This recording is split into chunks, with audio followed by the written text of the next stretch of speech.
According to the U.S. Climactic Data Center, the first 6 months of 2011 was the driest period on record for New Mexico and Texas.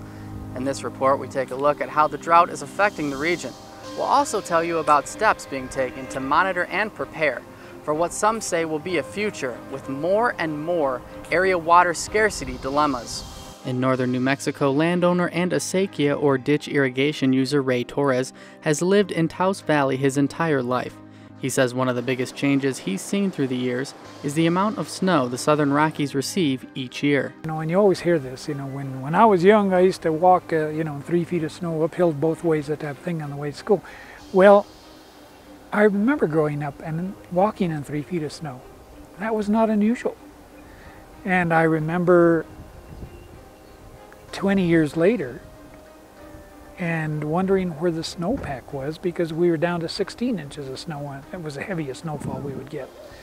And then now we're, if we get 8 inches at a time, it seems to be a lot.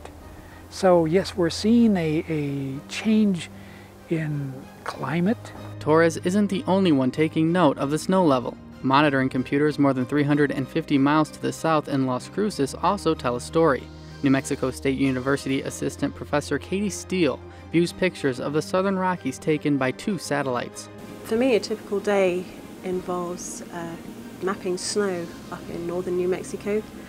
I've been looking at several different years over the past decade to get a hold on how the snow cover changes through the season from when it starts to melt to when it's completely gone. Steele looks at the 23 basins in southern Colorado and northern New Mexico that contribute water to the Rio Grande River. According to the Texas Commission on Environment Quality, Colorado, New Mexico, and Texas share an interstate compact, allocating Rio Grande water on an inflow and outflow basis.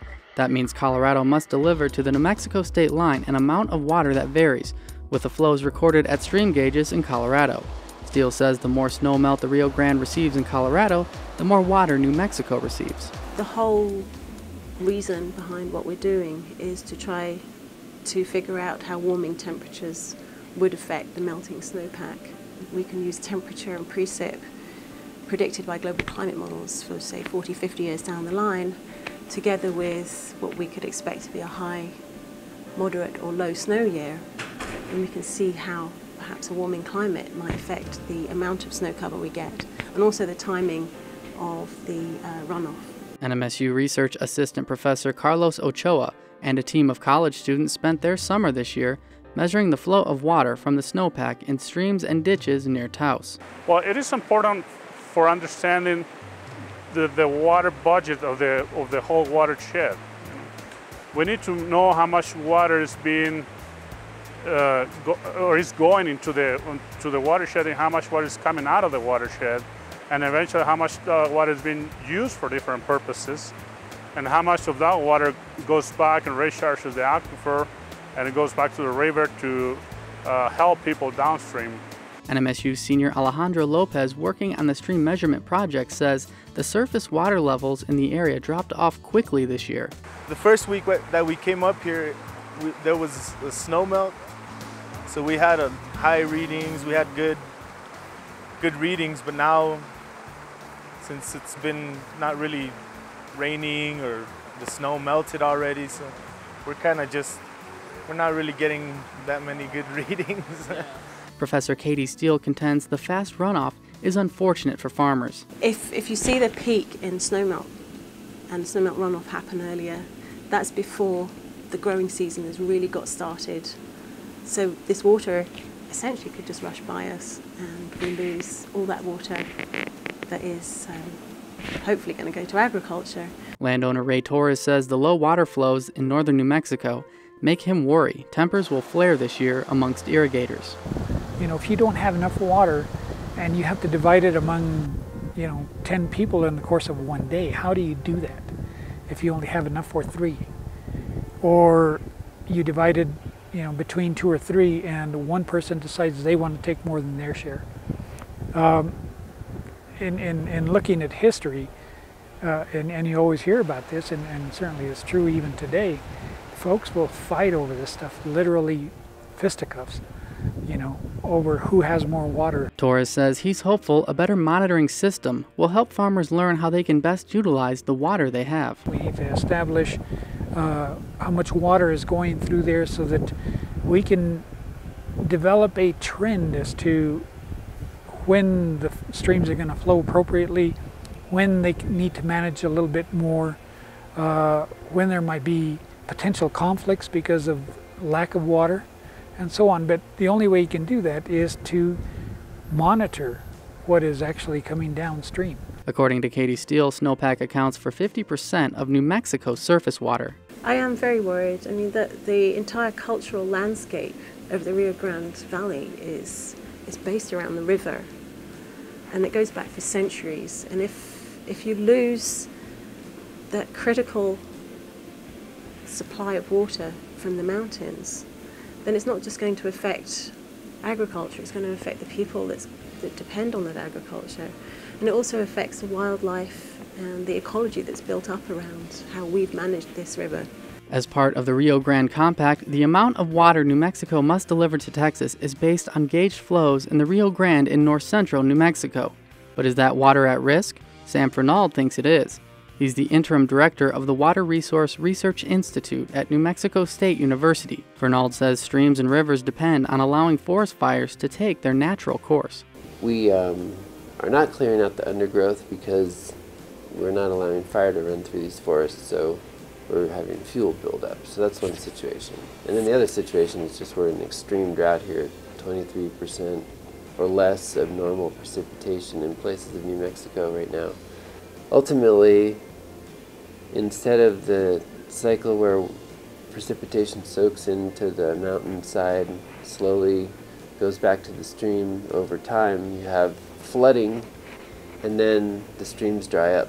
So it really impacts the hydrologic cycle. New Mexico Tech professor of hydrology John Wilson says the state will have to depend more on groundwater supplies in the future because surface water flows will likely diminish. As time goes on and we see higher temperatures, we're going to see less precipitation as snow in the mountains, which is our major place of storing water, and less storage of water as snow.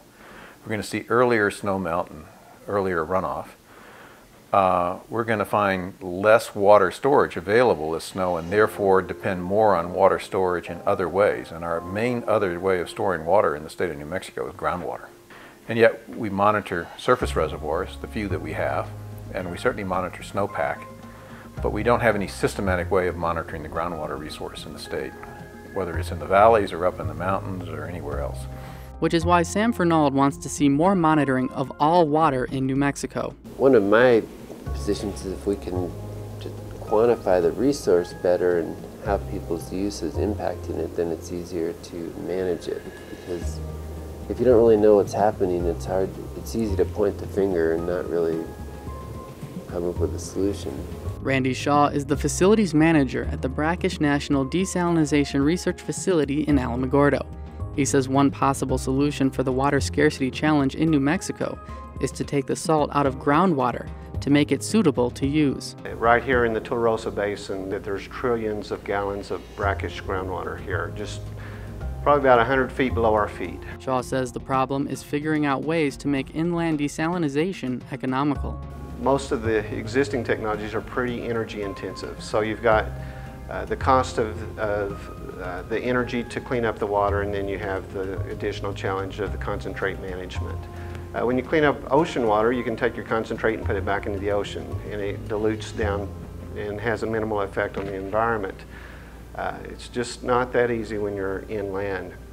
It's very challenging in our current economic environment to be spending a lot of money on technology when there doesn't seem to be a lot of money around these days. According to Shaw, there are 13,080 desalinization plants worldwide. However, only 250 are in the U.S., and most of them are near the ocean. Shaw says the research being done at the facility in Alamogordo will hopefully someday make desalinization a viable option throughout the interior West. The mission of this facility is to promote the research and development of technology for removing salt from brackish groundwater. And when you do that, you can create an additional supply of fresh water to add to the existing supplies that are very scarce around here. In the Rio Grande Compact, New Mexico is responsible for making its water delivery to Texas at Elephant Butte Reservoir near Truth or Consequences. The reservoir is located about 100 miles north of the Texas border. In that 100-mile stretch, farmers who are members of the Elephant Butte Irrigation District, like Ramon Alvarez, also use a percentage of the water in the reservoir to water their crops. As you can see here, I'm irrigating with a pump because our season is over with. There's no canal water. Farmers like Alvarez were only allocated 4 inches of water per acre this year, making it the shortest irrigation season since the Elephant Butte Irrigation District was created in 1919. I started working here in actually 1978, and the allotment back then was 8 inches for the farmers. And then we had 23 years of wet supply, so I've been here during the wettest time in the history of Elephant Butte Irrigation District. And now I have to say I've been here during the driest time because this is our shortest irrigation season on record right now. Gary Esslinger manages the irrigation district. He says 95% of the water in Elephant Butte Reservoir comes from the snowpack in the southern Rockies. He adds in 1999 the reservoir, which holds 2.2 million acre-feet of water, was completely full. However, now there are only about 300,000 acre-feet in the reservoir. If you don't have a pump, you can't farm. Ramon Alvarez says he's let 100 acres of his fields go this year because he has no way to get water to them. And for his remaining fields, he's taking on the extra cost of pumping up more water. The pumping costs are running me about $40 an hour, because of fuel prices being so high, and the initial expense of drilling a well, because you're looking at about $60,000 to drill in a well. He is saving on some water costs by doing alternate row irrigation. Okay, there I think there's about a 20% water savings, and that could be one irrigation at the end of the year. He's also been growing more cotton than he did in the past. Cotton is a very water efficient crop. It takes like 2.5 acre-feet to grow a crop of cotton, whereby you might need 4 acre-feet to do alfalfa, onions, vegetables, whatever. But probably cotton is the most water efficient crop. And you might see some farmers going more to cotton than they had in the past. Alvarez says the irrigation district and the state engineer have been involved in a water adjudication lawsuit since 1986. Once the process is finalized, he says farmers will likely be given 4.5 acre-feet of combined surface and groundwater per year. However, until the lawsuit is completed, he says there is no limit to the amount of water farmers can pump out of the Mesilla-Bolson Aquifer. EBID manager Gary Esslinger is hopeful more surface water will be available next year. I believe that the farmers will make it this year. But if we have to a farmer has to continue to rely on the groundwater, it's going to be more of an economic loss to them to continue that route unless they have the type of crop that can, give them back the value, the cash value, and what they're spending on their fuel.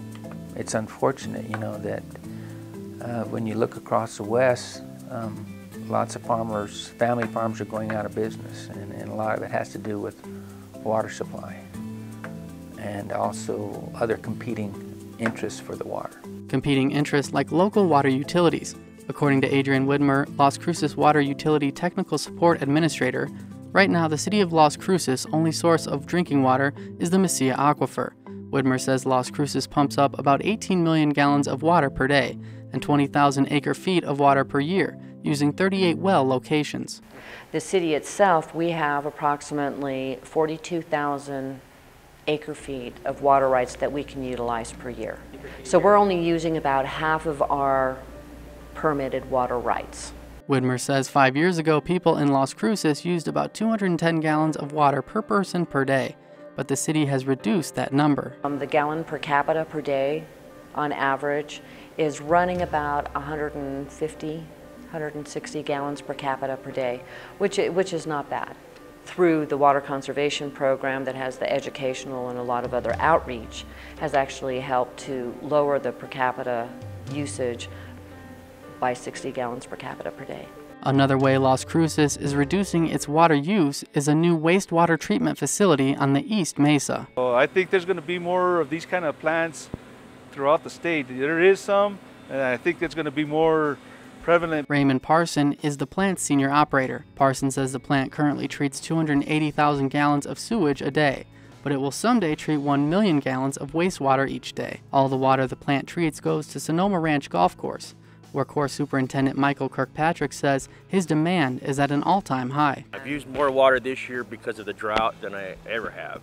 The treated wastewater is pumped into a lake on the golf course, and then the water is pumped out of the lake and onto the grass. But Kirkpatrick says there are some regulations that come with using the water. The EPA makes us keep the cattails down. We're working on that. Why? What happened up in Albuquerque, there was a company up there that they were using a different class of reclaimed water, a lower class, like a Class B, and they weren't doing it properly. And they put it in the lake, and then so with all the birds and stuff that were in there that were nesting inside the cattails, a lot of the birds and stuff started dying. So what they do now is they just make you, if you're using reclaimed water, control the cattails. Kirkpatrick says using the recycled water is worth it, because he would otherwise be forced to use city drinking water to irrigate with once his own water rights run out each year. Yeah, I end up using my water rights every year, and I end up having to buy some, maybe about 10% of my water before was potable water. So now this is going to be completely replace that. I'm not going to have to use potable water. According to NMSU professor of civil engineering, Zorab Samani, this year's drought is pulling down the level of the Mesilla Bolson, the aquifer the city of Las Cruces uses. This year aquifer has dropped so far about 3 feet. Samani says he expects the aquifer to drop about 6 or 7 feet this year, but he contends the aquifer is in no danger of drying up. We have 90,000 or so, about a little more than 90,000 acres of irrigated land here. And this is essentially a vast recharge system, natural recharge system that recharges this aquifer. And as long as we have that, it's not going to dry up. According to Samani, based on the monitoring he's done, about 23,000 acre-feet of water is drawn up from the Mesilla Aquifer each year by the city of Las Cruces, but the aquifer is recharged about 400,000 acre-feet each year by the Rio Grande and farmland irrigation. Essentially, we have a net positive recharge here. And we don't expect, as long as agriculture is viable in this valley, we don't expect that to decline. The problem Las Cruces will face in the future, according to Samani, is acquiring more water rights as the city continues to grow. The rest of the groundwater in this valley is allocated. It's a closed basin. It basically means no more, even though there is water here, nobody can come here and drill new wells without water right. Or nobody can come here and acquire new water right. The water right is already allocated.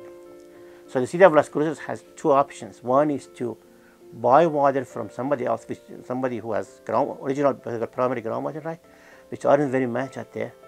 And the other option is to buy the surface water. And so the city essentially has no option but to go to treatment plant. According to Adrian Widmer with the Las Cruces Water Utility, the city is completing a feasibility study and hopes to have a surface water treatment plant built in the next 10 to 15 years. Well, some of the things that the city is looking towards the future is the utilization of surface water. So then if we are able to utilize surface water to provide water during peak times, then we're not pumping the aquifer. Widmer says the city currently has 1,000 acre-feet of Rio Grande surface water rights that it sells each year to farmers. If a plant is built, Widmer says the city would then keep that water and treat it to be used as drinking water. Currently, all the wastewater in Las Cruces that isn't used at Sonoma Golf Course is treated and then pumped into the Rio Grande, where it heads south to El Paso. Professor Zorab Samani says El Paso has an entirely different set of water problems than Las Cruces. The city of Las Cruces problem is mainly water right, which are, they're buying water rights from the farmers right now, they're doing that. But the El Paso and Juarez problem is different. They don't have the water. Christina Montoya, spokeswoman for El Paso Water Utilities, says since the 1990s, the city of El Paso has made a huge effort to try to use less water from the Waco aquifer. The utility took a stance back in 1990 when some studies were published that said the Waco Bolson, which is one of our main aquifers where we do get our groundwater from, was declining. The levels in it were declining.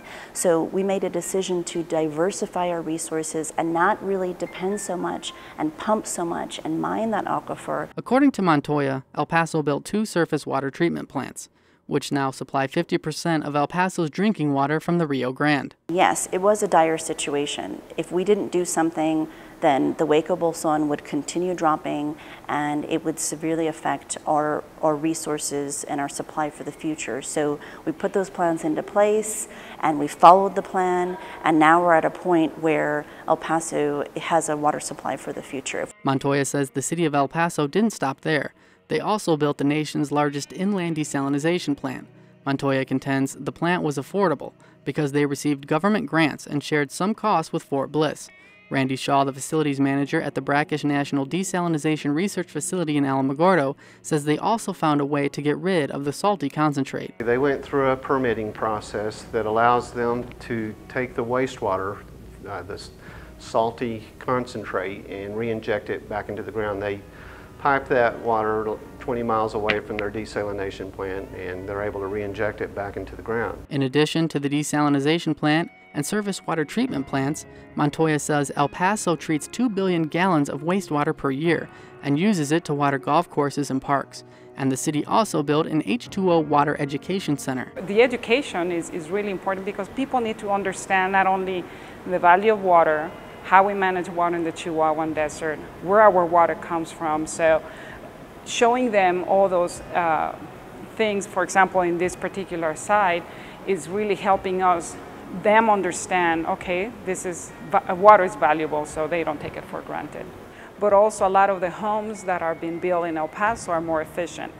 You have toilets, washing machines, dishwashing machines, even air conditioner, insulation of the homes. It's making the homes more efficient, so you don't have to use that much water to run the house. H2O Center Manager Anya Padilla says El Paso now only uses 133 gallons of water per person per day, a drop of about 80 gallons per person in the last 10 years. Even with all the water advancements, Montoya says El Paso charges the lowest combined water and sewer rate in the state's 10 largest cities, about $40 per person. But in the end, Montoya says the water advancements won't be enough to supply the city with enough water for the foreseeable future without pumping water in from East Texas. El Paso is prepared at least until the year 2050.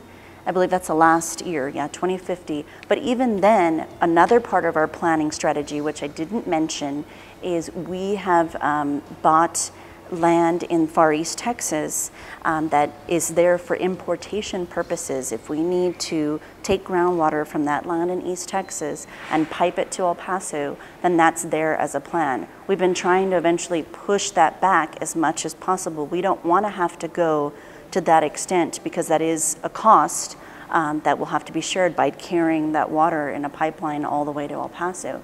But it is there kind of as another insurance policy. H2O Center Manager Anya Padilla says even though El Paso will someday likely pump in more water, it is in much better shape than the city of Juarez, located on the Mexican side of the Rio Grande.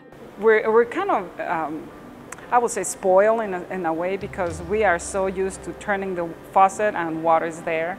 And one of the things we tell people, especially here living in the border, is Ciudad Juarez, for example, because of the water situation, there's parts of the city that during the day they have no water. They have to shut the water off in order to have enough water for the whole city. According to NMSU professor Zorab Samani, the situation is so bad in Juarez, they've actually figured out a way to suck underground water from Texas into Mexico. The city of Juarez, the hydrologists, they're kind of smart. They go drill their wells in the arroyos. And the arroyos essentially are across the border. So essentially it's like tapping into somebody's vein. And we did some groundwater, basically modeling of the water direction. They are pulling the water from the El Paso to Juarez by putting wells in the arroyos and pulling the water. So there is a net flow of, as fast as the city of El Paso is recharging the aquifer, they are pulling it faster across the border. Facilities Director in Alamogordo, Randy Shaw, points out New Mexico, Texas, and Mexico won't be the only areas on Earth with water scarcity problems in the future. The United Nations has a report that by the year 2025, 2 out of 3 people on the planet will not be near a fresh water source or a source of water that can be used for growing crops. And so we're speeding toward a crisis point in terms of fresh water supplies. New Mexico Tech professor of hydrology John Wilson says the water scarcity problem in the region is only likely to get worse in the future. We live in a desert, and we certainly don't seem to behave as if we did. He says the state of New Mexico needs to monitor and plan more to make sure it will have a large enough water supply in the future. We need to do a much better job monitoring natural resources for the purposes of detecting human impact and climate durability. We need to reinstall some of our surface water monitoring facilities, our stream gauges, and we need to do a much better job on groundwater for that purpose than we do now, where we do a great job for maybe an irrigation district, but not for the natural resource at a much larger scale across the state. I don't think we should panic, but I think we should plan. We tend to be very short-sighted about the next crisis or the current crisis and not about long-term conditions. And with the economic situation, it's not likely that monitoring is going to get a lot of money or any more money than it is now. Wilson says reusing wastewater is a good thing, but eventually we'll need to do more. As demand increases, the reuse of water in different ways is picking up. And I think that helps address that issue. But from thermodynamic principles, there's only so much water reuse you can do before it just gets very difficult. Interim Director with the New Mexico Water Resource Research Institute, Sam Fernald, says one of the best things we can do is to continue to figure out ways to lower our water usage. Most of the scarcity is because demand is always increasing and our supply is not increasing. Turfgrass specialist Barrett Leinhauer contends one thing all area homeowners can do to help use less water is to irrigate their yards less. The biggest bang for your buck, particularly at the homeowner side, for water conservation and where you can probably cut your water usage by half, is having a properly designed irrigation system. For Las Cruces, one key to a sustainable water future, according to Professor Zorab Samani, is for the city to grow at a sustainable pace and to make sure agriculture here remains strong. The problem will start if we become like Phoenix, when everything becomes a concrete system and a big metropolitan with no agriculture. If that happens, then we will lose the aquifer. And for local farmers like Ramon Alvarez, all they can do is hope for more snow in northern New Mexico and monsoon rain in southern New Mexico, so they'll be able to continue to irrigate their crops. It's a struggle, but one way or another you get through it. You just do the best you can. For KRWG, I'm Jared Andersen.